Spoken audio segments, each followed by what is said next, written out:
দুর্গাপুরের পর এবার বারাসাত। রাম নামে গায়ে জ্বালা শাসকের জয় শ্রীরাম বলাতে দুই ব্যক্তিকে বেধড়ক মারধর, এমনকি জোর করে জয় বাংলা স্লোগানও দেওয়া হয়। সেই ভিডিও ভাইরাল এবং এই ভিডিও ভাইরাল হতেই কটাক্ষ বিজেপির।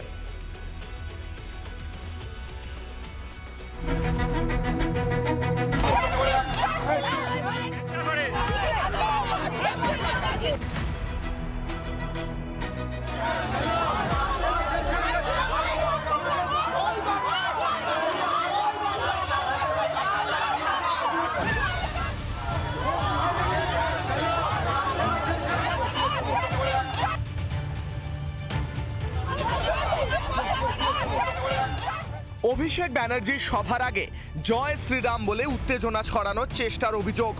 দুই ব্যক্তিকে বেধড়ক মার তৃণমূলের মহিলা কর্মী সমর্থকদের। দুই ব্যক্তিকে মহিলা তৃণমূল কংগ্রেসের কর্মী সমর্থকরা তারা বেধড়ক মারধর করছে। ইতিমধ্যে সেই ছবি সামাজিক মাধ্যমে ভাইরাল হয়েছে, যেখানে বলতে শোনা যায় মহিলা তৃণমূল কংগ্রেস কর্মীদেরকে যে সেই দুই ব্যক্তি জয় শ্রীরাম স্লোগান দিয়েছে। মারধরের জেরে ভাইরাল ভিডিওয়ে ওই ব্যক্তিদের জয় বাংলা স্লোগান দিতেও শোনা গিয়েছে।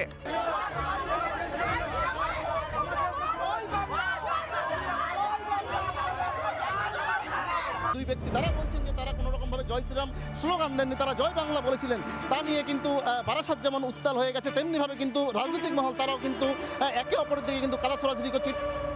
আমাদের পার্টির এটা কালচার নয়, আমরা এটাতে বিশ্বাসও করি না। যদি এই ধরনের কিছু ঘটে থাকে নিশ্চয়ই ঠিক হবে। এটা তো পশ্চিমবঙ্গ, এটা তো বাংলাদেশ নয়। এখানে এটা বলবে এটাই স্বাভাবিক, কিন্তু তৃণমূলের মহিলা কর্মীরা যেভাবে তাদের এই অপসংস্কৃতিকে বাঁচিয়ে রাখবার চেষ্টা করছে 2026-এর নির্বাচনের জন্য, মানুষ তার যোগ্য জবাব দেবে।